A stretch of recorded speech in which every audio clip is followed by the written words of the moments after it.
Great news! There's a quick way you can save money. Switch to Geico. Geico could help you get great coverage at a great price, and it only takes 15 minutes to see if you could save 15% or more on car insurance. Go to geico.com today and see how much you could save.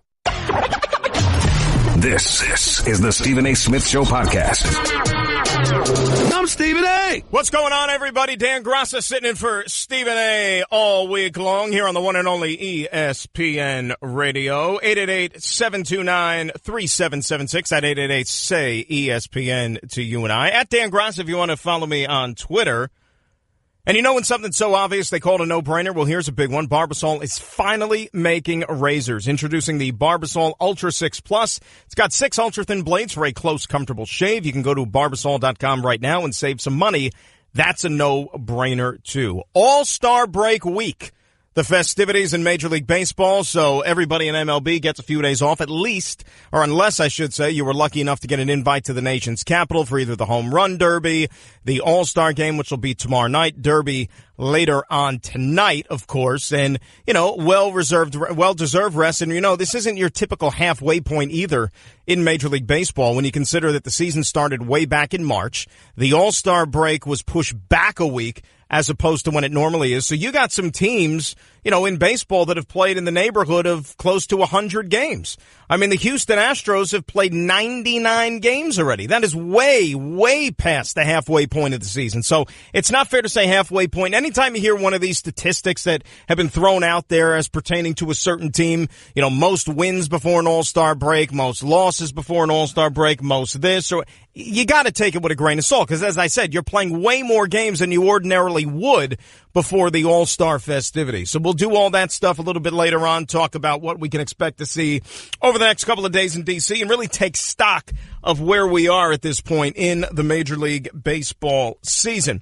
But it is time for Straight Talk, brought to you by Straight Talk Wireless. Best phones, best networks, no contracts. And yes, baseball is the sport right now, at least in terms of on the field and what's going on, but I can smell it.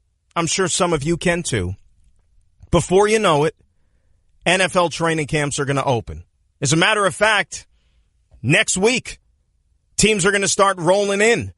And you could already begin to start to sense that it's time to kick the season off for real. And then it'll be preseason. And then it'll be September. And then before you know it, we are in full bore with the National Football League, college football on Saturdays. There is nothing better than that.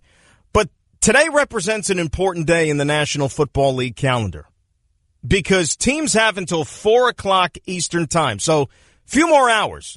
And if news should break while we're still on the air, we'll let you know.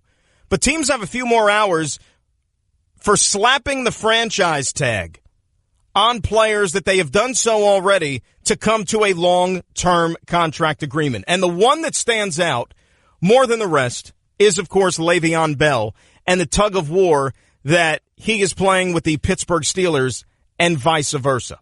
Okay, I'm going to break some news for you here. Le'Veon Bell is important to the Pittsburgh Steelers. Okay, I'm sure some of you may have figured that out already, but he is damn important to what that team is expected to be this year. And let's make no mistake, if you look at the landscape of the AFC for 2018, you mean to tell me that on paper, the Pittsburgh Steelers don't have as good a chance as anybody to make a run to the Super Bowl? Because they do.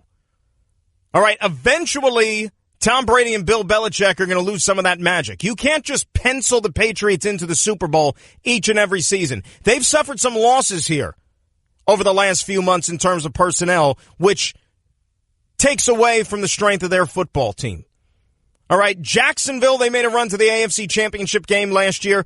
Are they able to take that next step? Are they able to get over that hump? How do we know that everything that went so well for them last year is going to be as good again in 2018?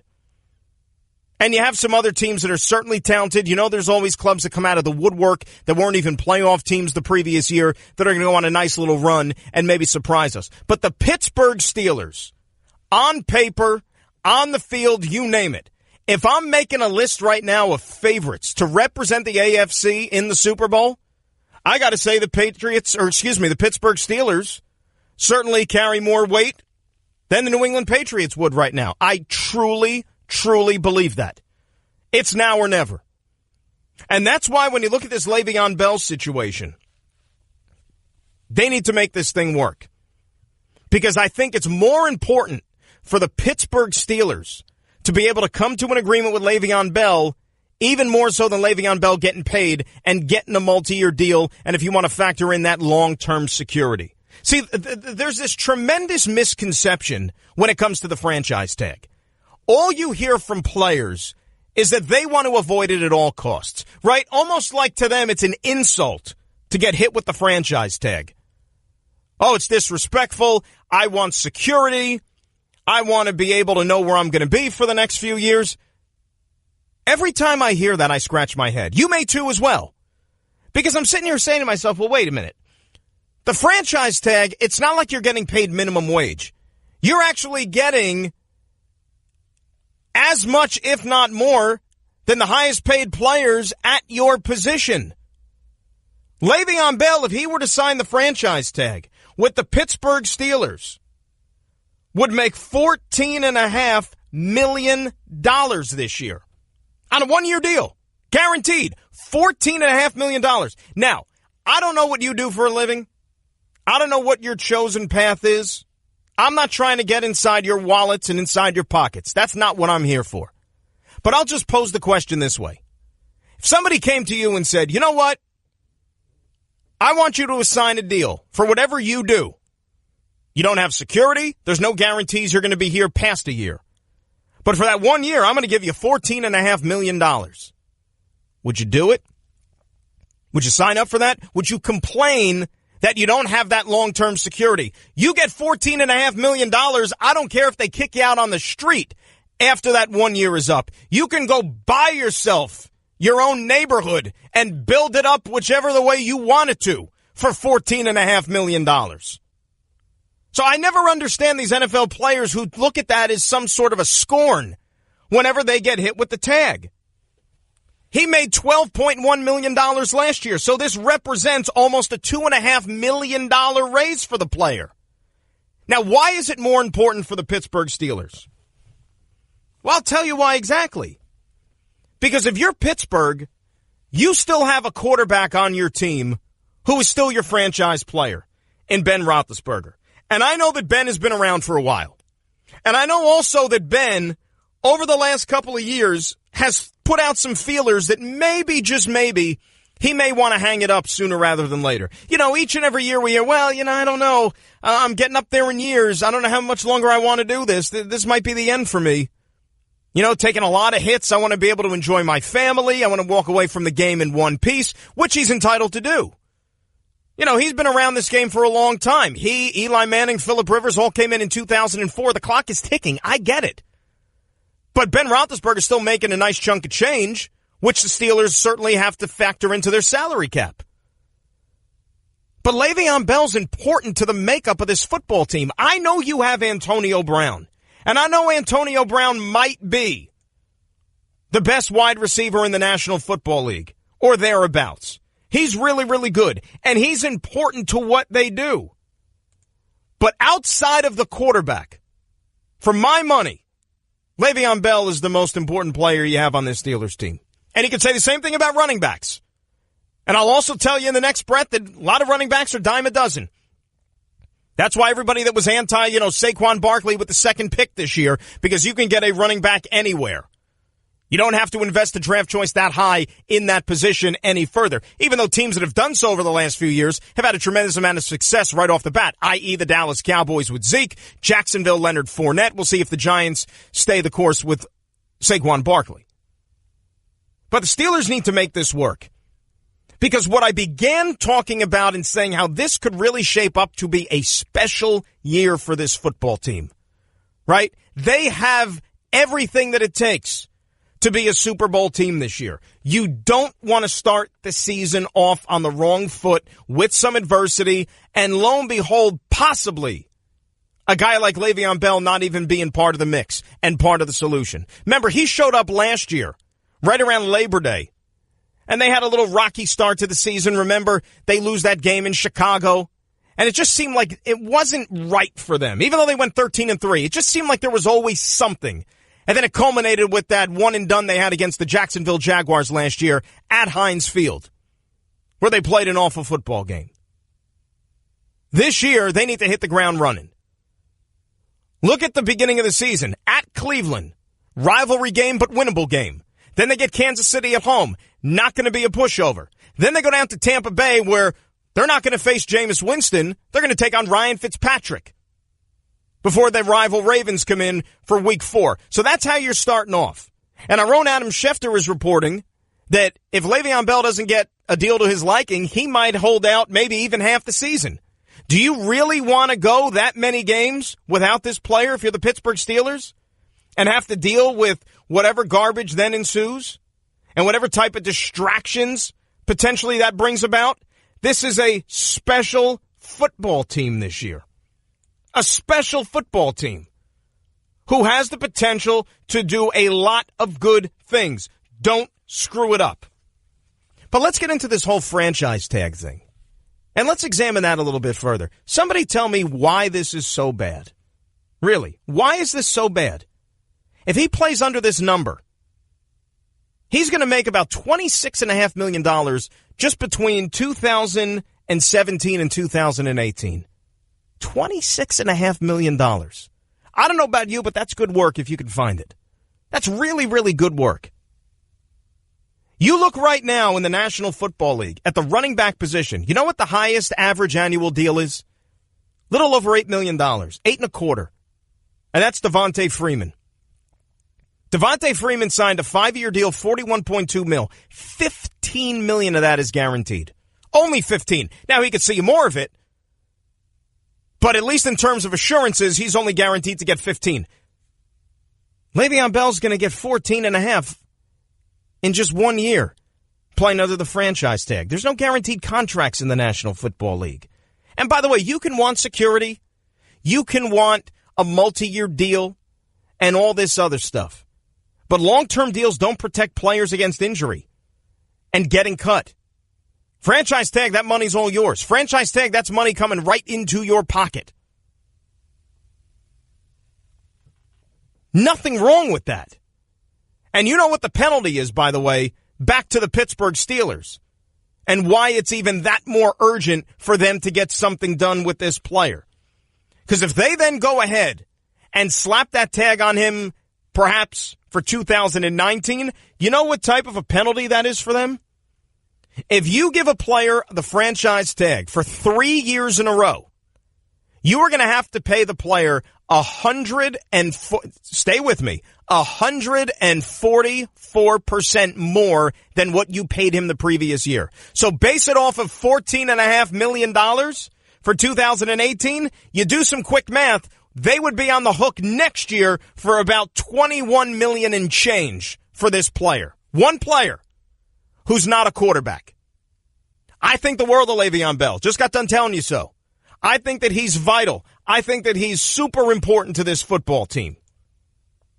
14 million, yes. 21 million, not so much. And therein lies the problem. So if you're the player, yes, get your money. Take it. But if you're the Steelers, you want to make sure you get something done. And when you go back to Ben Roethlisberger again, think about it. How much longer is he going to play? You know, it helps matters tremendously if you're a team and your quarterback, who is ultimately at the end of the day going to be the most important player on your squad, if he is making money, which let's say is more conducive to the betterment of your salary cap, meaning a rookie deal, then that affords you the opportunity to go pay other players and to keep them happy and to keep them around to where it's not going to completely cripple your salary cap. If you want to go back some years and look at the Seattle Seahawks, think about how they were able to build up that team and build up that defense and the Legion of Boom and pay all those guys. You know why? Because early on in the show, Russell Wilson was making no money. He was getting paid like a mid-round draft choice on his rookie contract. That's why they had all this extra money to spend on the players on that defense and why they were able to construct such a powerhouse. Steelers can't say that right now because you have a quarterback who's a veteran making a lot of money. And now when you're trying to lie things out, if you're Kevin Colbert and company, you're saying, well, I got to make sure I satisfy Le'Veon Bell. Don't want to lose him, but I also have Antonio Brown there who's getting paid. I have Ben Roethlisberger who's still getting paid for the time being. I have no idea when Ben is going to decide to hang it up, because when he does, that's going to afford me some more chips to be able to give to other players. And oh, by the way, not to mention maybe the defensive side of the football, because I got some guys on that side that also should be rewarded, and we don't want to make sure that we lose them, because you're not winning anything without that defense. I think we all know that. So the next few hours are going to be big. And yes, you have a case of DeMarcus Lawrence as well with the Dallas Cowboys, among others, Ziggy Ansahs. These are guys that, okay, good players, important players to their team. You can make the argument that DeMarcus Lawrence is as important to the Dallas Cowboys for what they want to do on defense as to what Le'Veon Bell does on the other side of the ball for the Pittsburgh Steelers. But I don't think we can sit here and say that the Dallas Cowboys have Super Bowl visions for 2018. I know you might be a diehard fan, and you might think of the world of them, and you might say, yeah, we can do some good things, and, we're going to bounce back from our disappointing season last year. Well, think about all the changes you made, too. I can't sit here with good conviction and tell you that the Dallas Cowboys are going to be one of the favorites to come out of the NFC next year, this year, based on everything that they've done in the offseason. I just can't do that with good faith. I can't. But I can tell you the Pittsburgh Steelers are probably going to do some special things over on the AFC side, because they should. It's easy when you don't have a salary cap, right? It's easy when you can just pay everybody whatever you want, like monopoly money. But in the NFL, you got to play by certain rules. And the salary cap can cripple a franchise.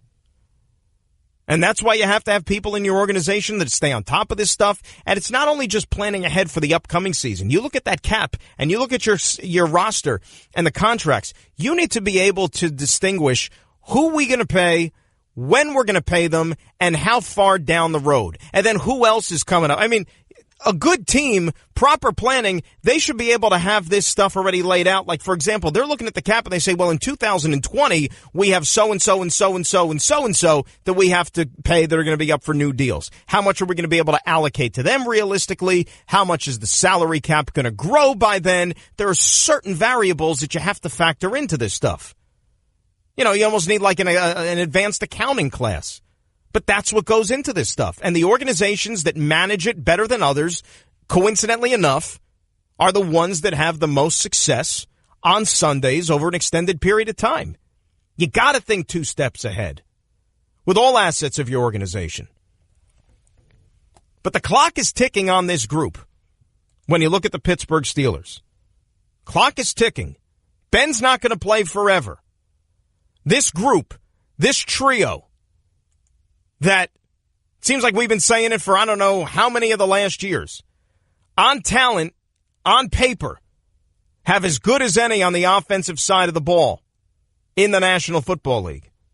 And they still haven't gotten to a Super Bowl, right? Ran into their old nemesis in 2016 in Foxborough against the Pats in the championship game. Other than that, leaving a lot to be desired. I know winning double-digit games is nice.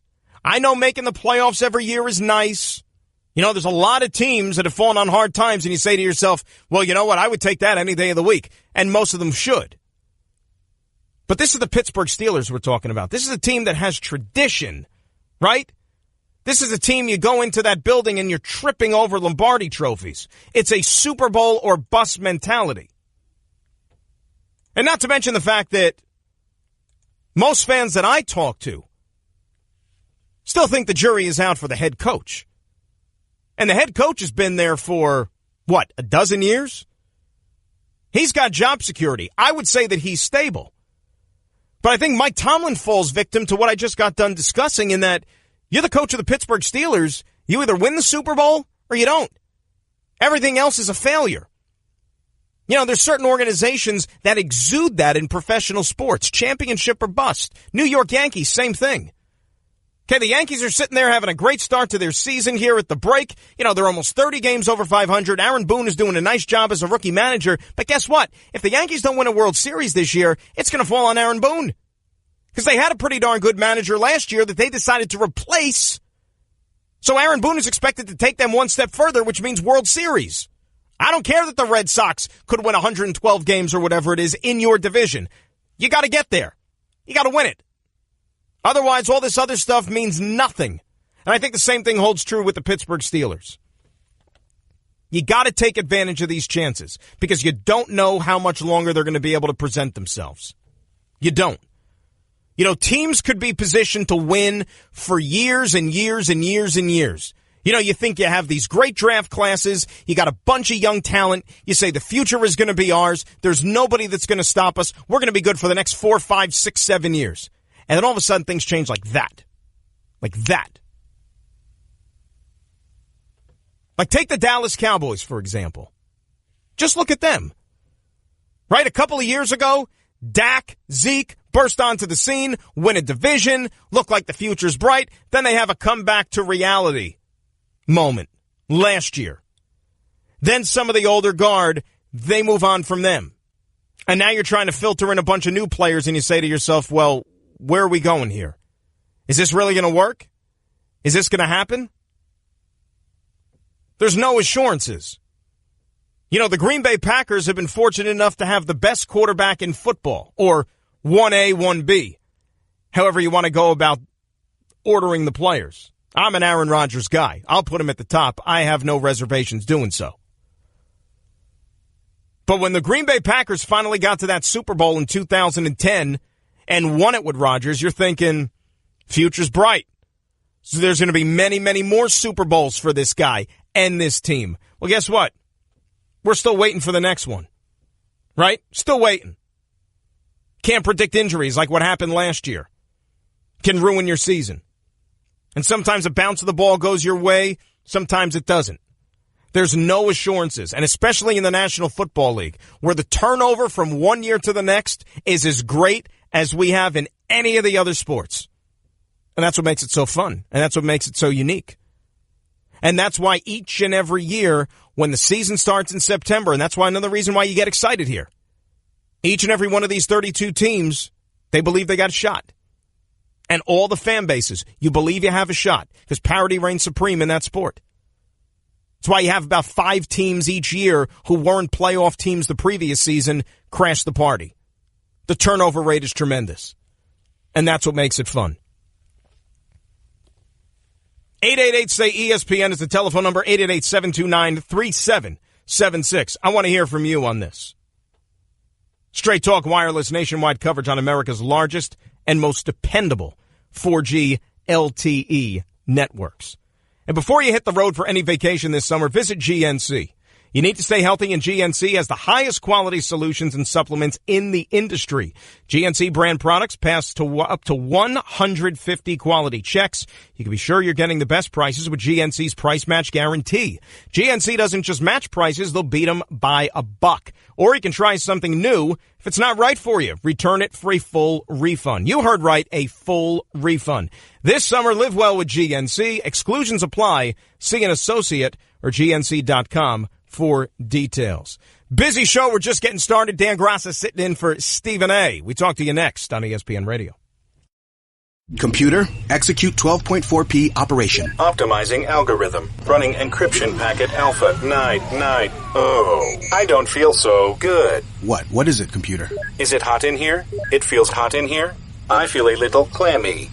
I should lie down or something. A computer with a virus? Surprising. What's not surprising? How much you could save by switching to Geico. Those oysters Rockefeller were a mistake. Geico. 15 minutes could save you 15% or more.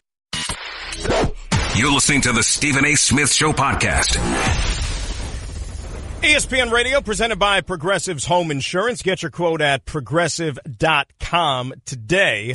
And the Stephen A. Smith Show is brought to you by Discover. Get your free credit scorecard today. Even if you're not a Discover customer, it includes your FICO credit score, and checking your scorecard won't hurt your credit. Learn more at discover.com/credit scorecard. Limitations apply. Dan Graca sitting in for Stephen A. here on ESPN Radio. 888-729-3776 is the telephone number. Talking Le'Veon Bell, talking the franchise tag, and just talking football, which is a good thing, even though we're still in the middle of July. It's a good thing. It's here. It's close. You can smell it. Training camp next week. Love it. Let's see what you guys think here. Chase is in New York. Chase, you're on ESPN Radio. How are you? I'm doing well. How are you doing? Good, Chase. What's up? Yeah, I wanted to comment on the Le'Veon Bell, not signing a franchise tag and holding out and wanting a better deal. I completely agree with him. I think that if there's anyone in the NFL who's in a position to leverage his ability for money, it's Le'Veon Bell, who continually performs like a wide receiver and a running back, given the number of passes that he catches and the amount of yards that he accumulates on the ground. But also, Ben Roethlisberger is aging. They only have a couple of years left with Ben Roethlisberger, and Le'Veon Bell sitting out for a season or even a half season really affects Ben Roethlisberger's ability to try to get that last championship or try to win. So why not leverage your ability as well as where you see yourself inside of your franchise and where you're at with Ben Roethlisberger's career for a long-term deal? Let me ask you a question, though. When you talk about the deal, okay, there's two components to this, obviously, right? There's the years, and then there's also the money. Let's remember something. When you look at the National Football League and how contracts are constructed, the guaranteed money is the number that really is the one you're going to focus on. So, for example, like we were saying, Devontae Freeman right now, he's got the richest contract at the running back position. He signed a 5-year deal, $41.2 million. But it's only 15 guaranteed. So there's no the chance of him seeing all $41 million are unlikely.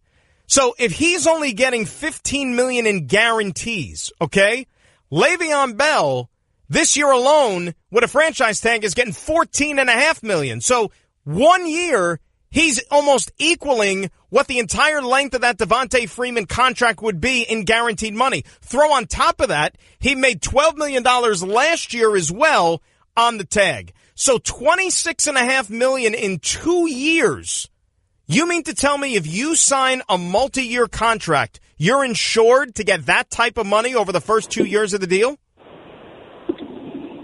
Well, if I was Le'Veon Bell, I wouldn't sign for a deal like Devontae Freeman. My production is twice his production for the most part. And I would be looking for something in the range of about 35 to 40 million guaranteed, and I would view myself as a wide receiver on the market more than a running back on the market. And I just think that they're in two different positions. Devontae Freeman's with a young quarterback who a couple years ago was an MVP.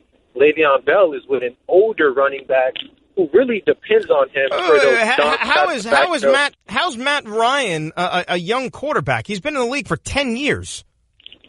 Well, in terms of if you're comparing Ben Roethlisberger to Matt Ryan, Ben Roethlisberger came into the league 4 years before Matt Ryan did. I mean, they're very similar in age, a lot more similar than you think, Chase. And I thank you for the phone call. I mean, let's not make it sound like Matt Ryan is running over to AARP anytime soon here.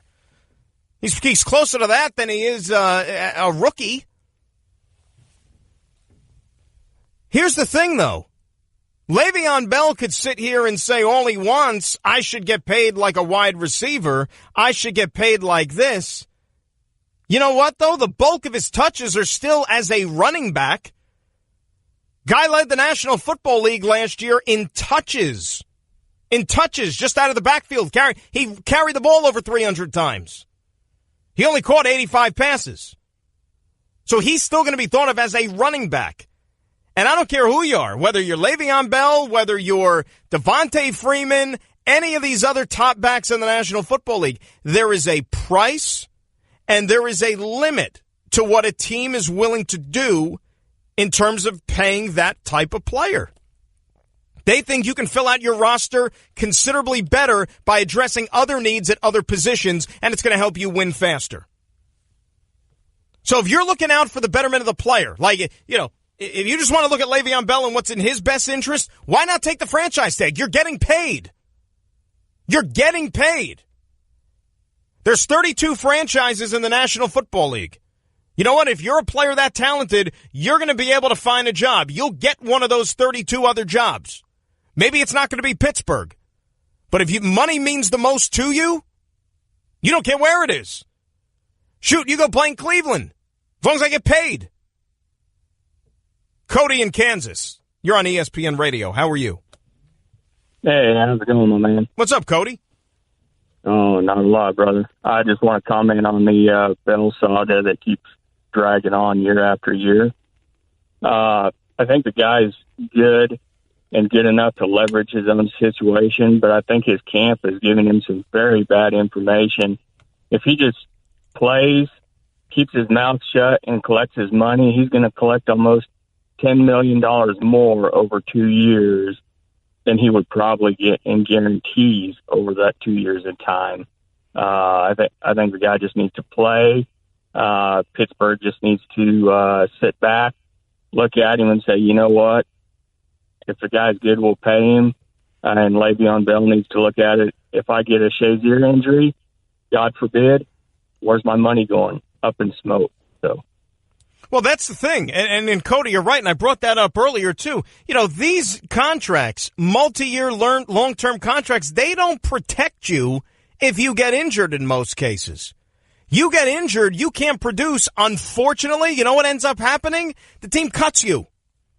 The team kicks you to the curb, and they say, we hope you heal up. Thanks for the memories. You know, we'll cherish the time we spent together, and we wish you well in your future endeavors. You know what all the cliches are in the press releases. It's the same stuff. But there's no guarantee that they even made enough money to where they say, all right, even if I don't have to work again or if I can't play anymore, I'm good. But I can almost promise you that they're not going to make the type of money that they would have been able to make just by signing the franchise tag for a couple of years. I'll repeat it again, guys. $26 million. 26.6 to be exact.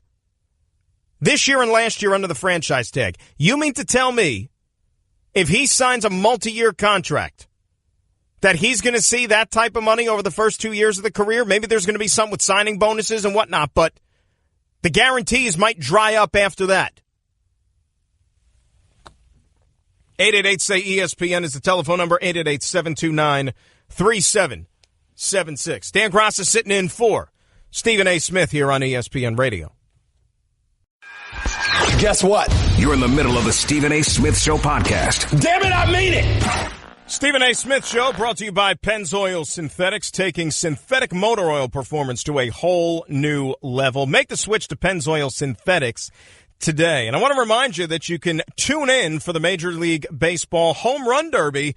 Baseball's best sluggers vie for long ball supremacy. It's presented by T-Mobile. Coverage begins tonight at 8 p.m. Eastern on ESPN Radio, ESPNradio.com, and the ESPN app. Dan Graca sitting in for Stephen A. And the number is 888-SAY-ESPN, 888-729-3776. You want to tweet at me, feel free, at Dan Graca, Graca. And as far as the Home Run Derby is concerned, we'll do a little baseball coming up next hour, but 8 combatants here. You got a bracket-type format.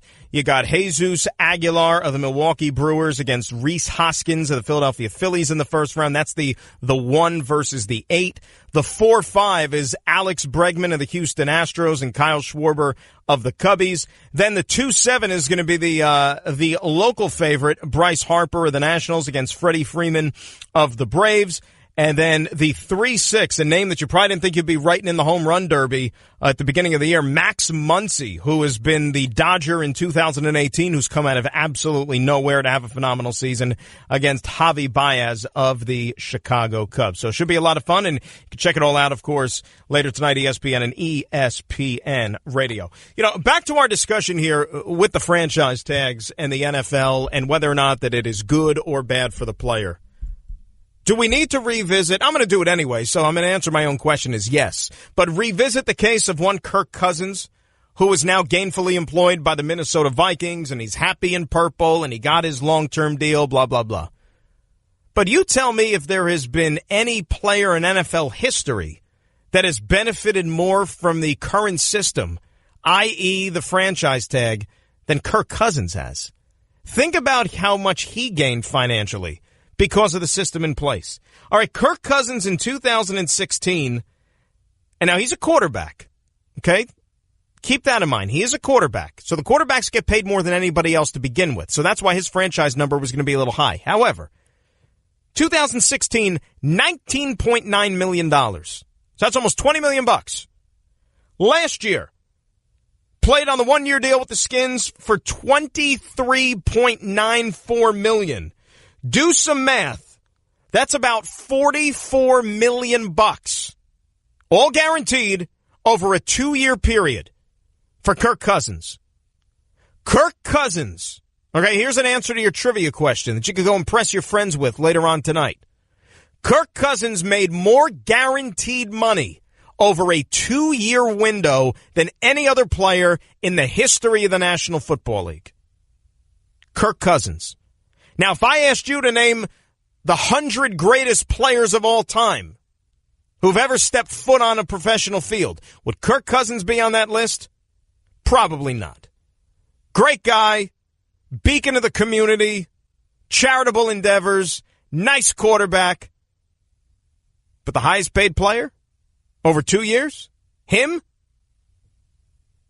And you're going to sit here and try to tell me that the franchise tag doesn't behoove the player in most cases? Brian in Tennessee is up next. You're on ESPN Radio. What's up, Brian? Hey, how you doing? Thanks for taking my call. I think I may be wrong, but I think the biggest one when the franchise tag actually came out was like Reggie White, and players was like liking it then, but why don't they like it now? And go into your argument to where, hey, sign the deal, man. I look at it one way. Players, I'm sure, look at it another. It's nice to have the security and all that other stuff. But to me, don't most cases here, the security comes down to money more than anything else? Isn't that fair, Brian? When they talk about security, long-term security, they want money, right? Mm-hmm. Otherwise, what are we talking about? Yeah. I'm just saying, like, it seemed like back when free agency first hit, I mean, like it franchised you back then, players used to like it, but now some don't. Like, man, go for the money. I agree with you 100%. One other thing to remember, and this is maybe where people can't grasp this, okay? You sign the franchise tag. All that money's yours. It's coming in. It's all yours. I'm not talking about agent fees and taxes and all that. I'm just like, it's guaranteed money. You sign a long-term contract, you're not seeing every single cent that contract is for. If Aaron Rodgers wakes up tomorrow morning and signs a new contract with the Green Bay Packers for, 6 years and $160 million, there's a better than good chance he's not going to see all $160 million. Because they're going to restructure along the way. They're going to do these other things along the way, all to work within the confines of the salary cap. That's how this thing works. Get your money when you can get it. Chase in Florida is up next. Chase, how are you? Hey, how you doing? I just wanted to talk a little bit about Le'Veon Bell here.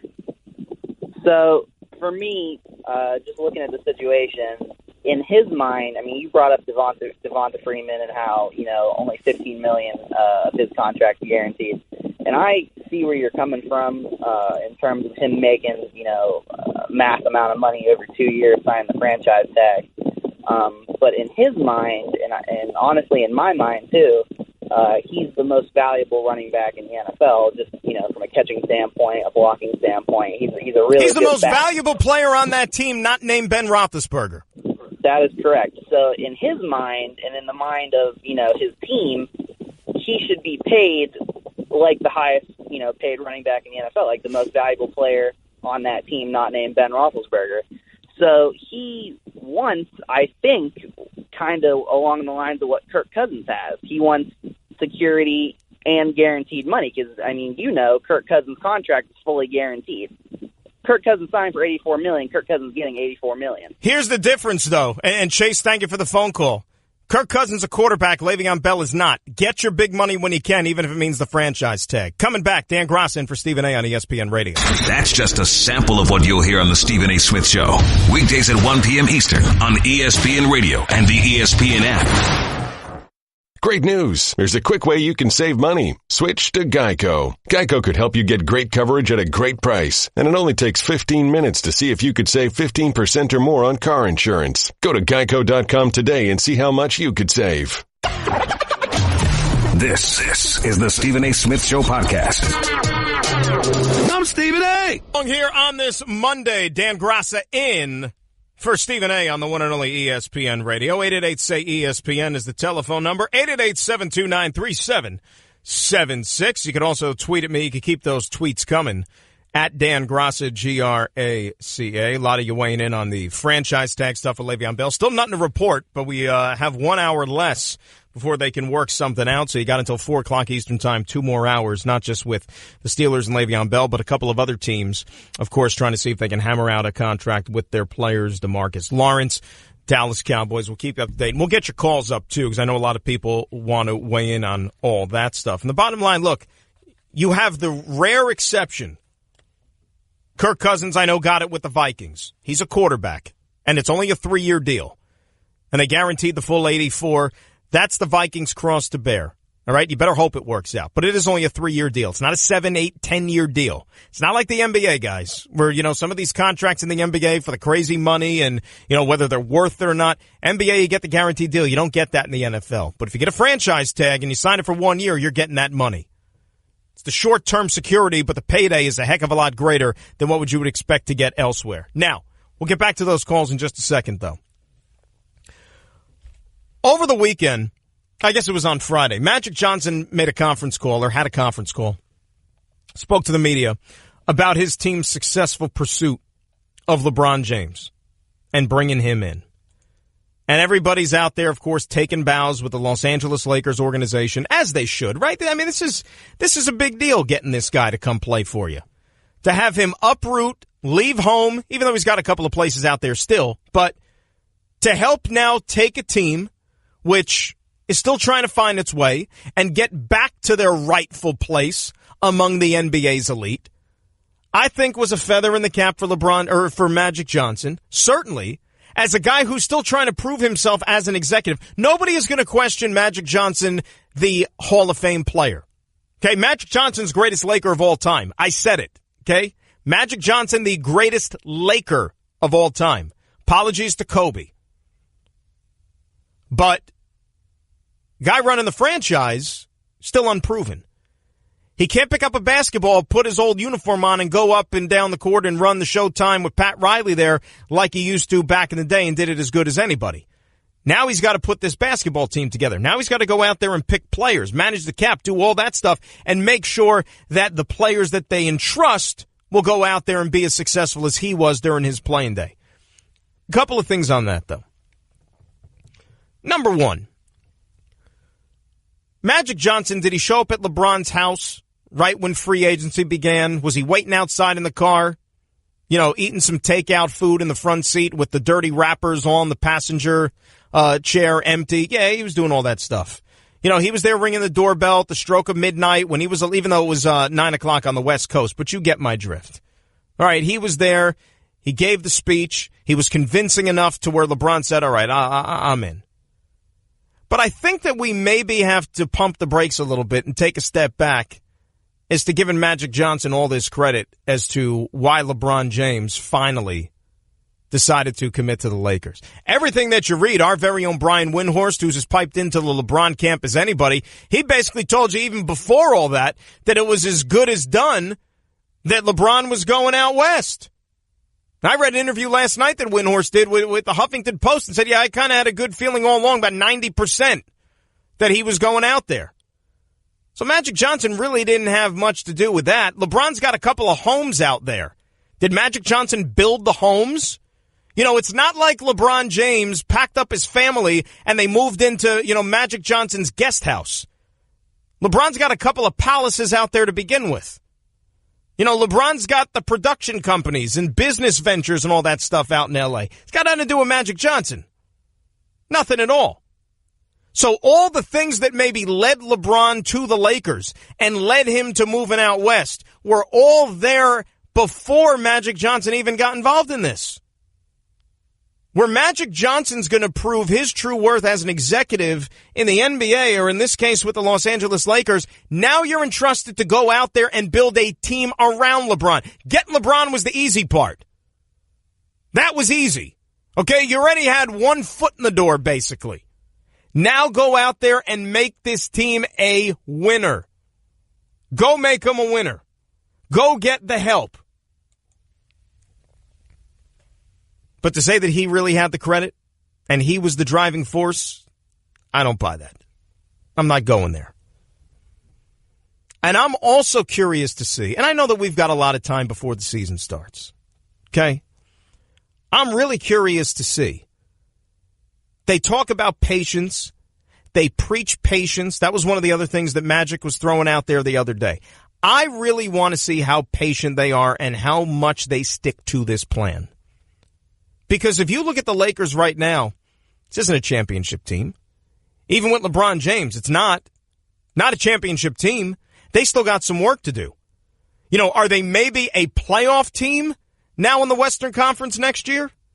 You know, does LeBron James and the couple other additions that they made, is that enough to make up the difference of the 12 games they missed the playoffs by out west? Do you want to automatically subtract one of those teams that were in the top 8 last year and say, okay, they're not going to be a playoff team next year? You taking New Orleans out because Rondo's gone, because Boogie Cousins is gone? You don't think Anthony Davis and Holiday can nail it down themselves? All right, we'll see.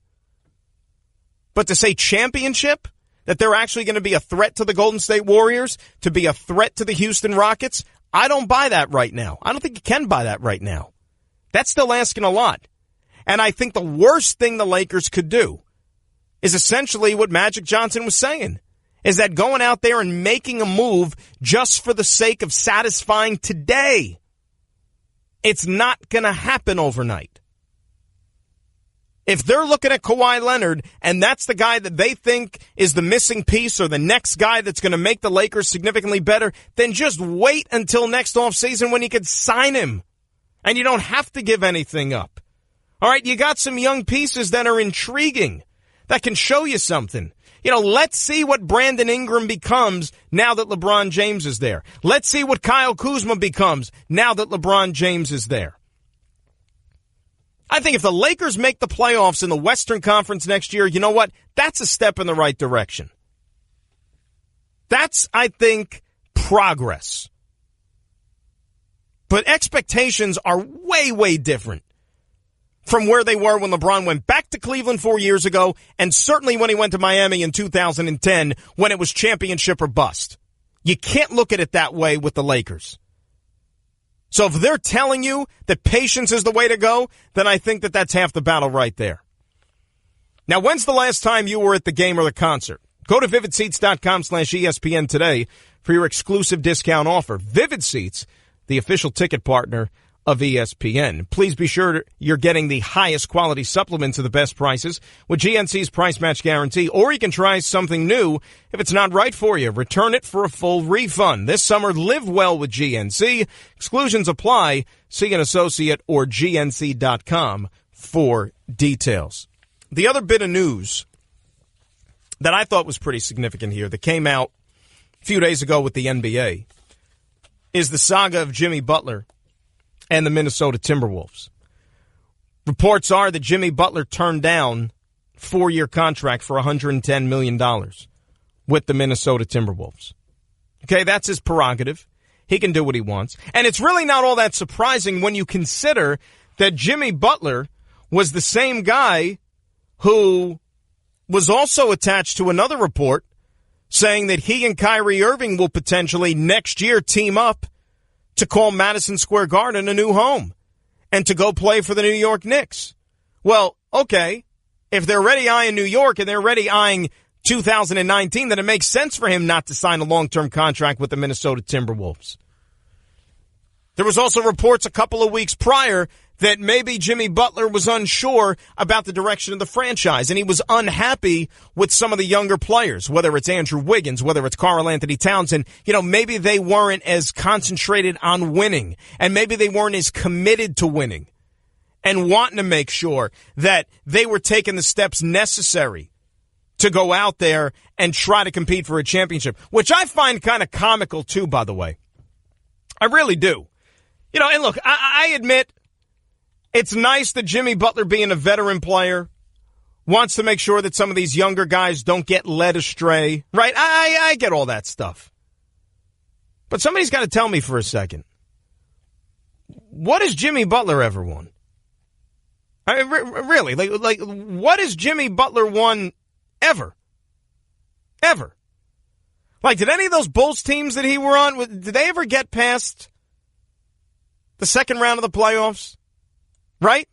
I mean, I know everybody wanted to throw Minnesota a parade last year because they snuck into the playoffs on the last night of the season, beat the Denver Nuggets in overtime or whatever it is. All right, great. We made the playoffs as an 8 seed. Now let's go out there and throw a party. Who was Jimmy Butler to say that so-and-so is not doing what it takes to win?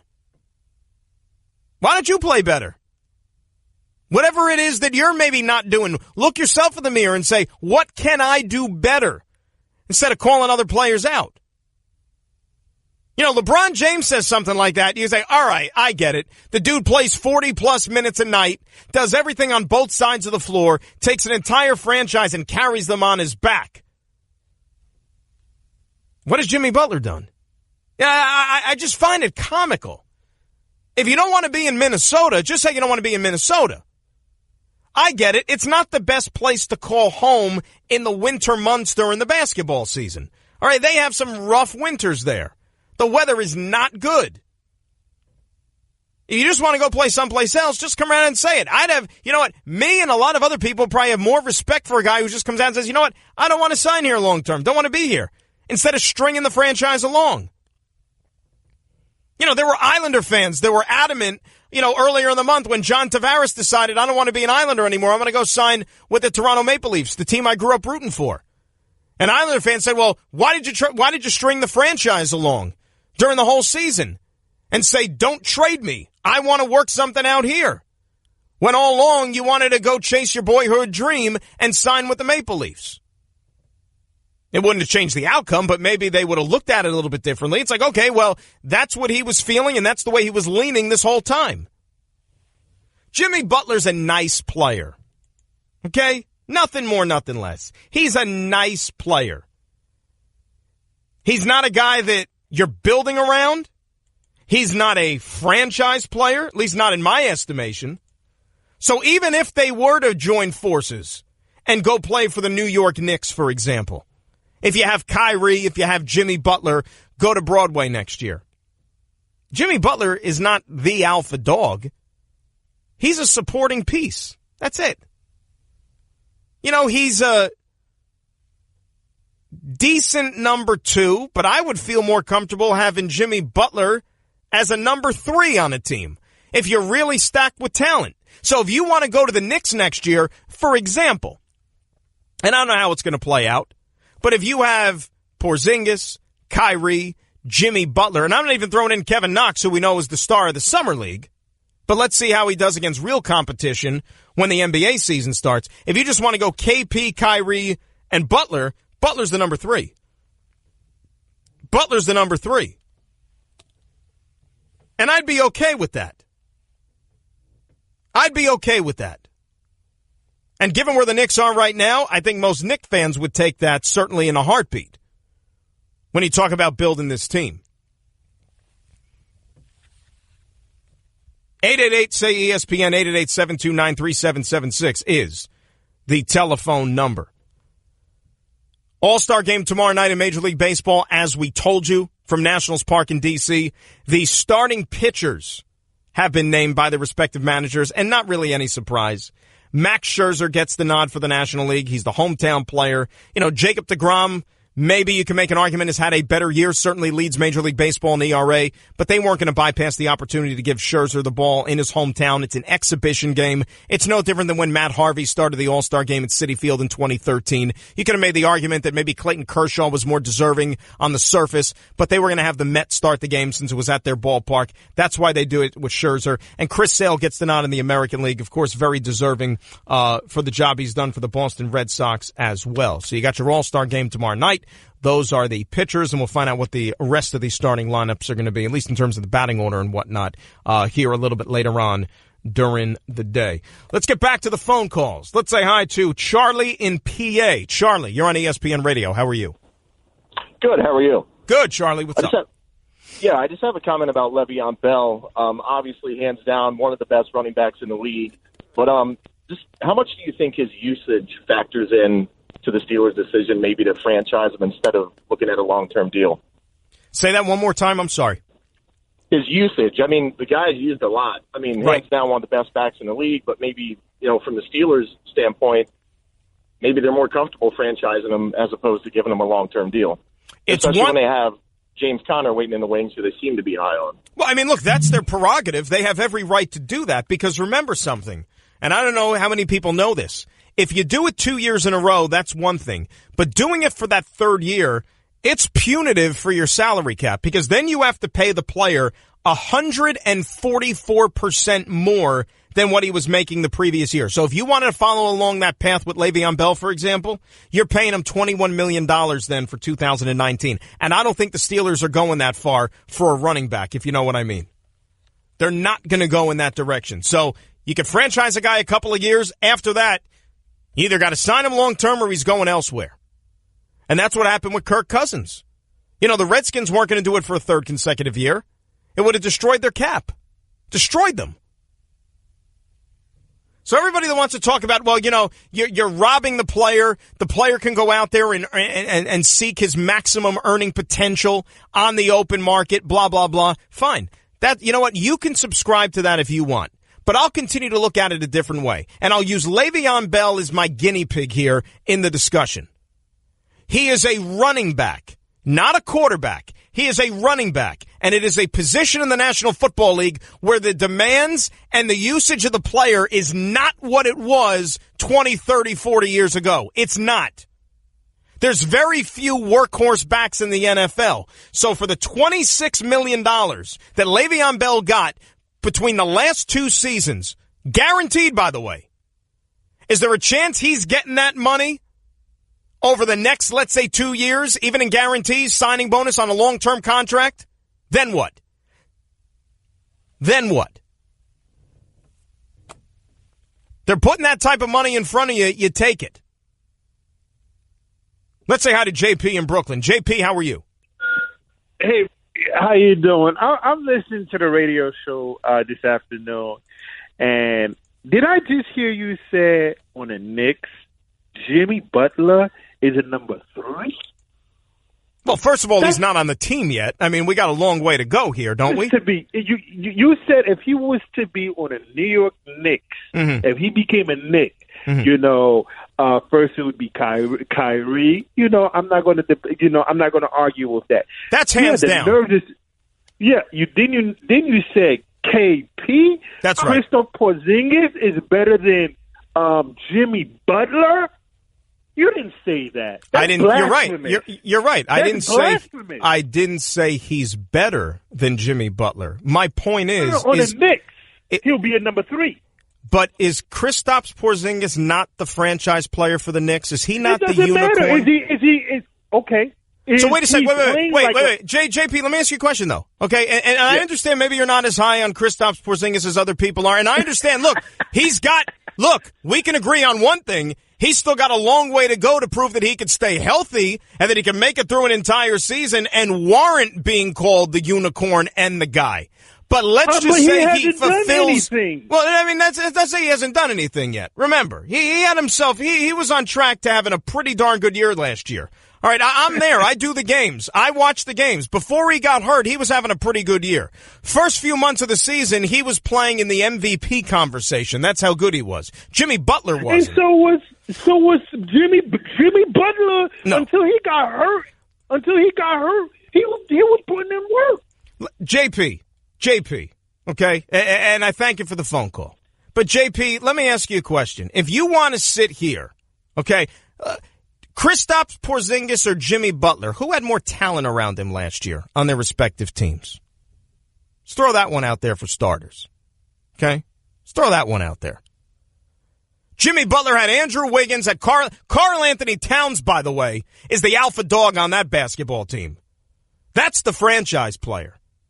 Not Jimmy Butler. I don't care about service time in the NBA. If I'm just picking sides and drafting like fantasy players off of the Minnesota Timberwolves, I'm taking Karl Anthony Towns, thank you very much. That dude's a beast. But with the talent they had on that basketball team, and oh, by the way, they had the reincarnation of Red Auerbach, depending on how many people you talk to around the NBA, and Tom Thibodeau, and the best that Minnesota could do was sneak into the playoffs. on the last night of the season, and I'm going to get excited about that guy and say he's going to make my team a winner, and I'm going to give the keys to the castle to this guy, thinking he's going to transform the fate of my franchise? No, thank you. Nice player. Not a franchise player. No chance. Gary in San Antonio's next. Gary, you're on ESPN Radio. How are you?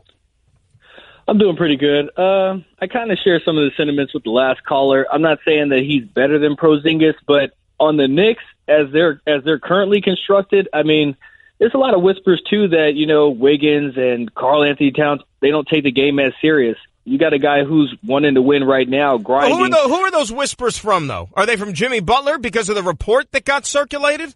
How do we know that's fact? They're always sources. We never know who they are. They're always sources. Here's what let me say this, and I'll help clear this up for you, Gary. Not just for you, but for everybody out there who maybe is buying into the fake news, if you will. Okay, Karl Anthony Towns has been in the league for 3 years. Do you know how many games Karl Anthony Towns has missed? 0. The guy has played every game in his NBA career. Does that sound like a guy who's not committed? Because in the NBA, as we've seen in the last couple of seasons, it's darn easy to take a night off. When you got 3 games in 4 nights, maybe the travel catches up with you. Oh, maybe I can use the night off, you know, stretch out the legs and recharge the batteries. Especially the previous couple of seasons for a Minnesota team that was going absolutely nowhere. The guy's played every game. The guy averages, 22 and 12 for his entire career. That is a beast.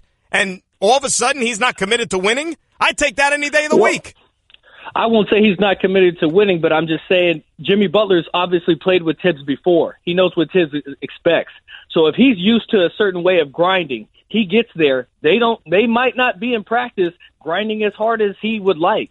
So maybe who knows? Maybe Jimmy says, well, you know what? I wish they would take it a little bit more serious. They don't take it as serious. Then maybe he starts to say, oh, well, guys over here, they don't play as hard. They don't want to give it their all, which that might not be the case. He could just be speculating. You're right. I won't take anything away from Cat. I think he's one of the great young players that are up and coming. But if you've got a guy who's already upper in his years and he wants to win now, yeah, he might notice a few things here and there that he wish would be, a little bit different. So it might help them win and they don't just sneak into the playoffs.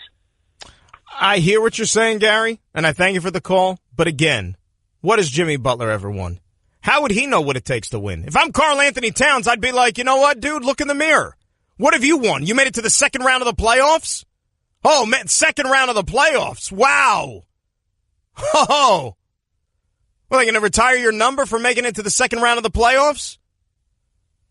Guys, it's time to get up off the couch. Seriously, get out to a game, a show, something. I know that the first half of the baseball season has consumed your life for weeks. But have you looked outside your window yet? It's time to stop watching the games and start going to them with Vivid Seats. From front row to upper deck, Vivid Seats has options to fit your needs. So grab your friends, pick a game or a show from the official ticket partner of ESPN. Go to vividseats.com/ESPN today for an exclusive discount offer. We'll keep this going. Dan Graca in for Stephen A. It's ESPN Radio. I just saved hundreds of dollars by switching to Geico. I'm as happy as a clam. Disclaimer. Geico cannot guarantee you will be, quote, as happy as a clam, unquote. The Geico legal team cannot accurately verify clams even experience the complex human emotional state known as happiness. As an invertebrate mollusk living half submerged on the ocean floor with no arms, legs, or wireless access, what's there to be happy about? A clam's all like, oh, I'm so happy I didn't get turned into New England clam chowder today. Pronounced regionally as chowder. Chowder. Oh, that's so fun to say. What were we talking about again? Geico. 15 minutes could save you 15% or more. You're listening to the Stephen A. Smith Show podcast. ESPN Radio is presented by Progressive Insurance. Small business protection just got easier with more than 30 coverage options available. Progressive has you covered. More at progressivecommercial.com. And plus, be sure you're getting the highest quality supplements at the best prices with GNC's price match guarantee, or you can try something new. If it's not right for you, return it for a full refund. This summer, live well with GNC. Exclusions apply. See an associate or GNC.com for details. Dan Graca sitting in for Stephen A. at 888-SAY-ESPN, 888-729-3776. Talking a little NBA, talking some NFL, all up for discussion. Mike in New York is up next. Mike, you're on ESPN. How are you? Hi, how you doing, Dan? Thank you for taking my call. What's up, Mike? I got 2 points to make to you. I just disagree a little bit with what you're saying about Le'Veon Bell. I'm a Jets fan, unfortunately, but I think Le'Veon Bell is incredible. Well, nobody's saying he's not. Bell, I said he's the most important Steeler, not named Ben Roethlisberger. Yeah, no, I agree with you because I think he spreads the field for Antonio Brown like no other back in the league could do.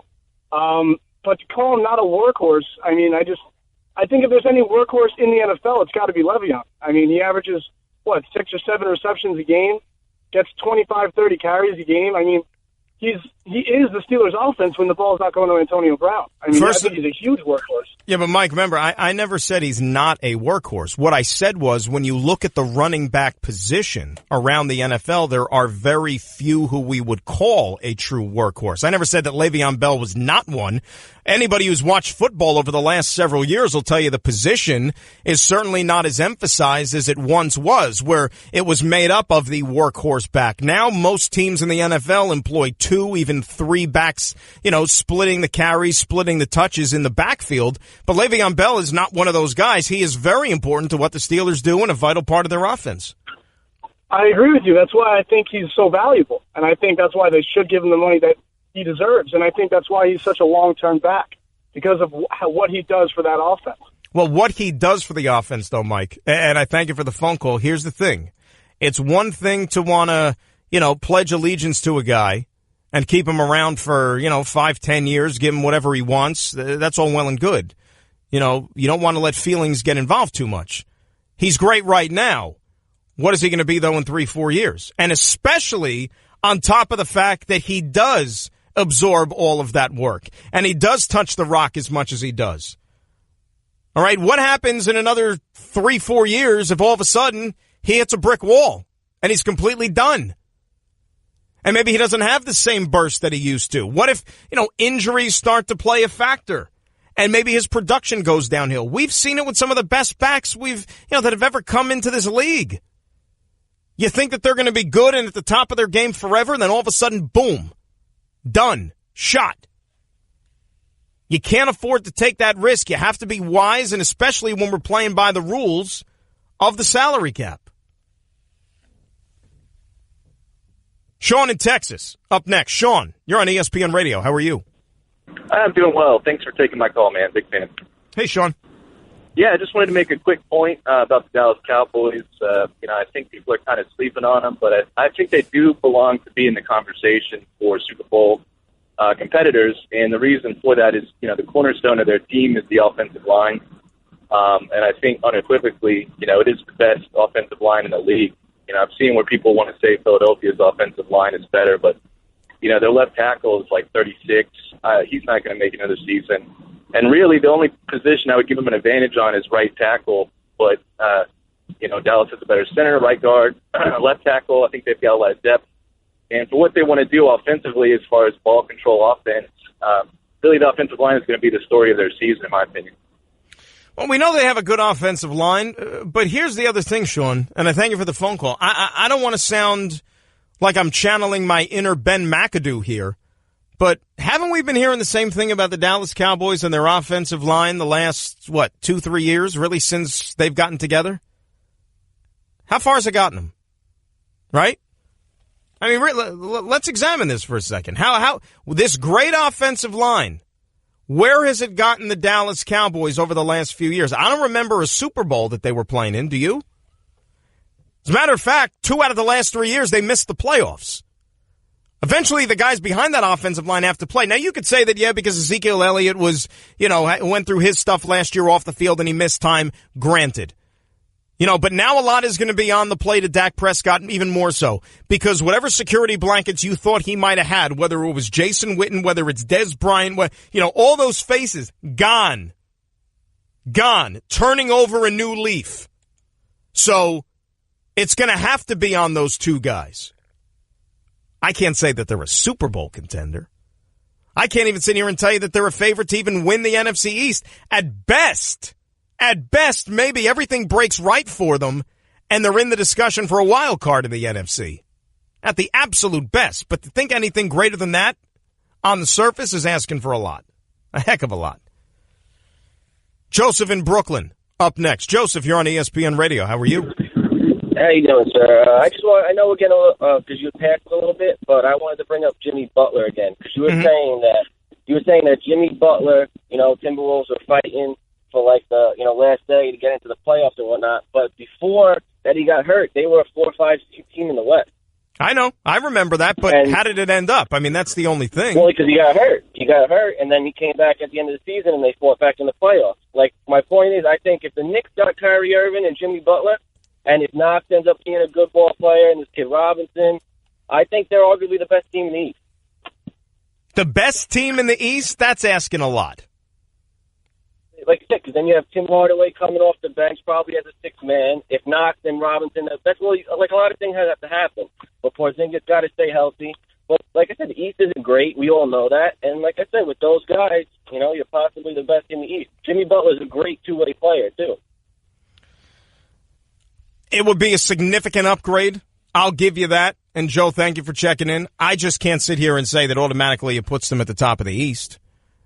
Remember, the team in Philadelphia is going to have at least a couple-of-year head start on them, playing together as one.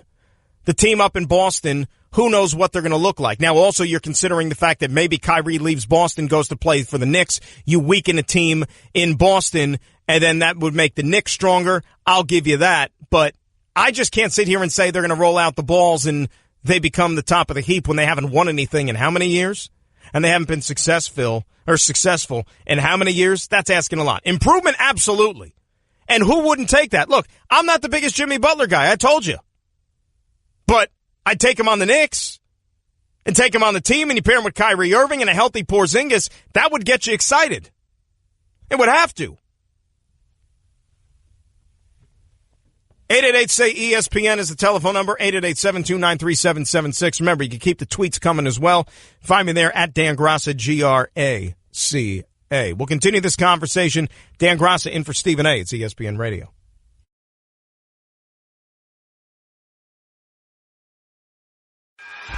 Guess what? You're in the middle of the Stephen A. Smith Show podcast. Damn it, I mean it!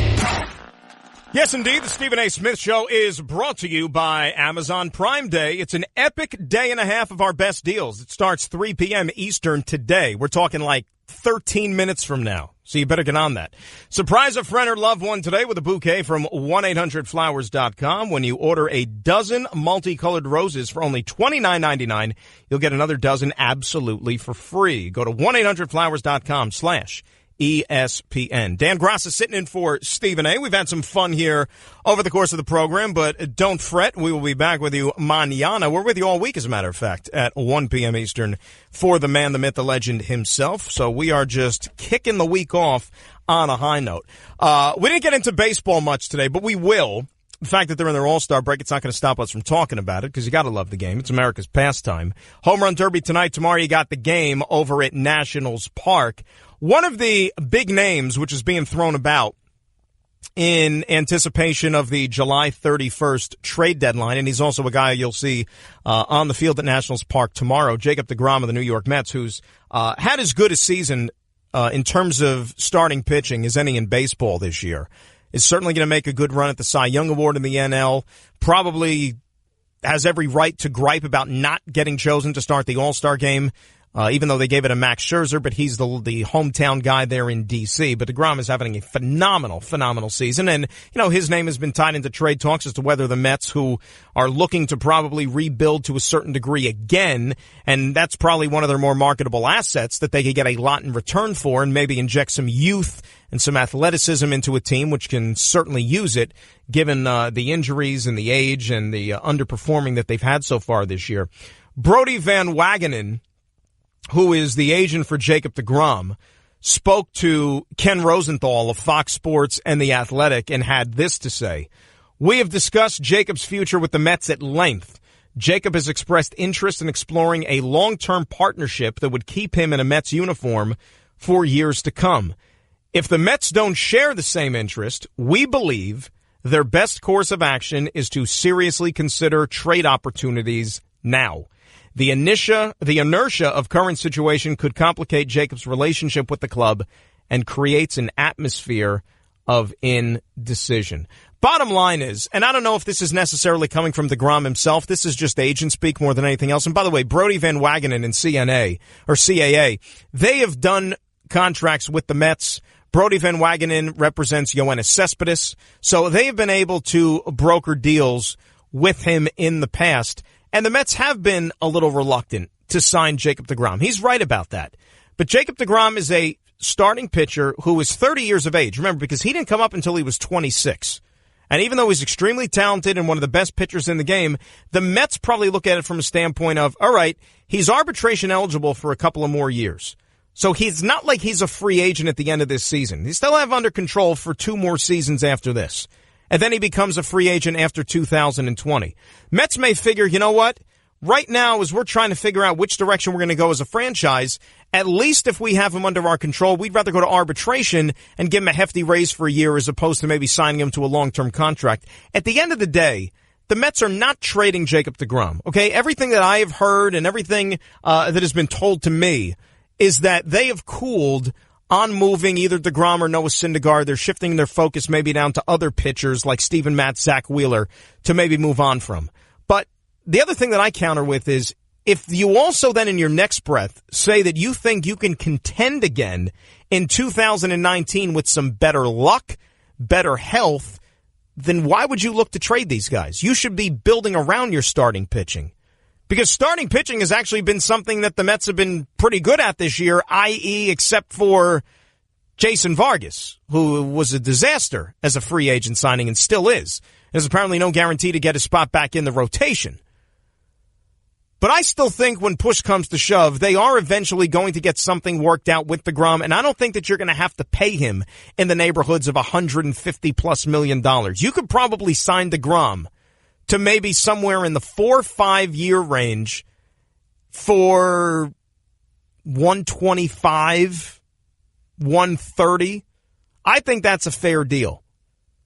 But the Mets, I think, still want to know where things stand with a certain other aspects of their club, like who's going to run the franchise after this season. Sandy Alderson stepped down. They're going to talk to people outside of the organization in terms of bringing them in to maybe run the baseball side of things. Until they get that straightened out, I can't see them making a hefty financial commitment even to one of their own players. 888-SAY-ESPN is the telephone number, 888-729-3776. Let's say hi to Drew in San Antonio. Drew, you're on ESPN Radio. How are you?